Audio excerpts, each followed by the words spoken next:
पर साडी सरकार ने एक सुनवाई भी नहीं सुनी। सरकार सानू तंग कर रही है। जो साडा नाज है बच्चों का कमाया हुआ सप्पां दे सिर लतड़ के वो साडा मंडियां फड़ां ते रुल रहा है। साडा नरमा कपाह तेल वगैरह जिन्नियां भी चीज़ां ने साडियां नूं भाव नहीं मिलता। देखो सब्जी कर लांगे, कद्दू कर लांगे, टिंडो कर लांगे, भिंडी सानू भाव नहीं मिलता। ये सरकार का बह जे बेड़ा किसानों नूं कुचुंब रही है। अज साडियां जायज़। नमस्कार, आप देख रहे हैं कलम न्यूज़। जय जवान जय किसान का नारा लगाने वाली सरकारें ही किसानों की बन चुकी हैं दुश्मन। देश के किसानों के लिए 3 अध्यादेश ही खतरे की घंटी बन चुके हैं। इसीलिए पूरे भारत का किसान सड़कों पर उतर आया है। वहीं दूसरी ओर लोकसभा तथा राज्यसभा में राजनीतिक पार्टियां किसानों के मुद्दे पर अभी तक खुलकर सामने भी नहीं आई हैं। किसानों का आरोप है कि मोदी सरकार बड़े राजघरानों तथा पूंजीपतियों के शिकंजे में फंस चुकी है। कभी समय था कि किसान देश में तय करता था कि सत्ता किस पार्टी को देनी है। आज सत्ताधारी तय कर रहे हैं कि किसानों को क्या देना है। जैसे आज किसान कह रहा हो, जुबां तो खोल नज़र तो मिला, जवाब तो दे, मैं कितनी बार लुटा हूँ, मुझे हिसाब तो दे। कहाँ गई स्वामीनाथन की रिपोर्ट?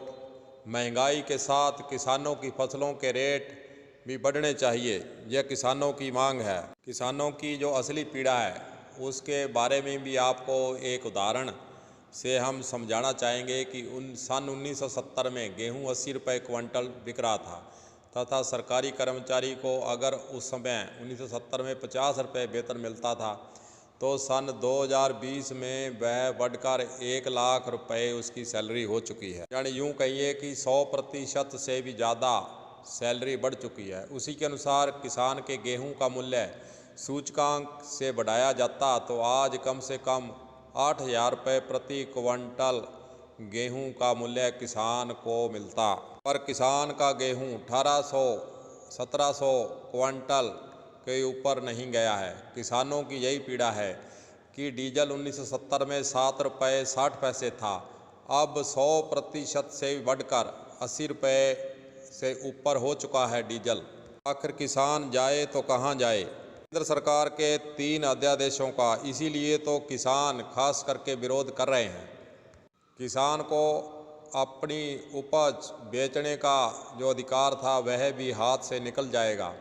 पंजाब, हरियाणा, राजस्थान, उत्तर प्रदेश, मध्य प्रदेश राज्य के किसानों ने संसद भवन पर तीनों अध्यादेश के विरोध में जब संसद पर प्रदर्शन करने जा रहे तो संसद भवन से दूर ही उन्हें गिरफ्तार कर लिया गया।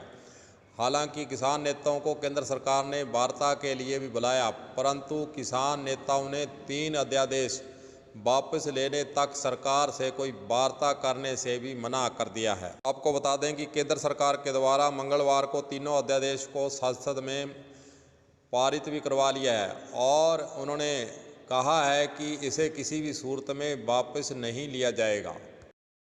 मेरी जी 5 महीने घट 90 साल की आरजा हो गई। 45 साल हो गए मैनू ये जथेबंदी च काम करते हैं, पर साडी सरकार ने एक सुनवाई भी नहीं सुनी। सरकार सानू तंग कर रही है। जो साडा नाज है बच्चों का कमाया हुआ सप्पां दे सिर लतड़ के वो साडा मंडियां फड़ां ते रुल रहा है। साडा नरमा कपाह तेल वगैरह जिन्नियां भी चीज़ां ने साडियां नूं भाव नहीं मिलता। देखो सब्जी कर लांगे, कद्दू कर लांगे, टिंडो कर लांगे, भिंडी सानू भाव नहीं मिलता। ये सरकार का बह जे बेड़ा किसानों नूं कुचुंब रही है। अज साडियां जायदादां ਜਿਹੜੀਆਂ ने उन्होंने जने प्लाटां च पा रही है। 25 एकड़ का प्लाट करके सानू जने भविख मार रहे हैं किसानों का। वो प्लाट दे विच की होऊ? सरकार MP मुख्यमंत्री MLA का नौकर छड्डिया होऊगा, वो सानू हाजरियां लिख के सानू संद देऊगा। संद दे के साडे बच्चों दी हाजरियां ला के काम ते लाऊ। फिर साडियां धीआं बच्चे मामा भैणां परोए ढाली हो जानियां।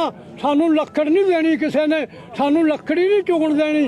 बाकी आ सड़क निकली आ बड्डी चौड़ी 2.5 ਕਿੱਲਿਆਂ 'ਚ ਸੜਕ ਹੈ। ਅੱਜ ਜ਼ਿਮੀਂਦਾਰ ਸੋਚ ਰਹੇ ਨੇ ਜਦੋਂ ਮੇਰੇ ਪੈਰੋਂ ਤੋਂ ਜ਼ਮੀਨ ਖੁਸਕ ਗਈ, ਮਾਤਾ ਖੁਸਕ ਗਈ, ਕੀ ਕਰਾਂਗੇ?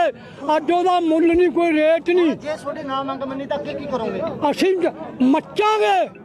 ਅਸੀਂ ਧਾਨਾਂ ਦੇ ਵਿੱਚ ਮੈਂ ਬਾਂਹ ਖੜੀ ਕਰਦਾ, ਜਿੱਥੇ ਮਰਜ਼ੀ ਮੈਨੂੰ ਆ ਸੰਗਤਾਂ ਮਚਾ ਦੇਣ, ਮੈਂ ਜਿਉਂਦਾ ਮੱਚੂਗਾ ਜੇ ਸਾਡੀ ਨਾ ਮੰਗਾ ਮੰਨ। यानी यूं कहिए कि मोदी सरकार को दो टूक का धमकी भरा करारा जवाब भी किसानों के आगे रख दिया है। उत्तरी भारत के सभी राज्यों में किसानों का आंदोलन उग्र होने वाला है। पंजाब में कांग्रेस सरकार, अकाली दल विरोध जता भी चुके हैं तथा राजस्थान में सचिन पायलट ने भी केंद्र की आलोचना कर यह जता दिया है कि हम किसानों के हितैषी हैं। वहीं दूसरी ओर बीजेपी पार्टी ने चुप्पी साध रखी है, जैसे देश के किसानों के साथ कुछ हुआ ही नहीं है। अगर हम हनुमानगढ़ की बात करें तो बीजेपी पार्टी को छोड़कर बाकी सभी पार्टियां, व्यापारी, मजदूर, तोला, धानका सभी एक मंच पर इकट्ठे हो चुके हैं तथा 21 सितंबर को काले झंडों के साथ कलेक्टर कार्यालय पर धरना प्रदर्शन करने वाले हैं। पंजाब, हरियाणा में किसानों का आंदोलन उग्र रूप ले चुका है तथा राजस्थान में भी आंदोलन, किसानों का आंदोलन तेज और उग्र होने जा रहा है। किसानों ने कहा भी है कि मोदी सरकार को झुकना ही होगा। कलम न्यूज़ के लिए गुरदेव सिंह सैनी की रिपोर्ट।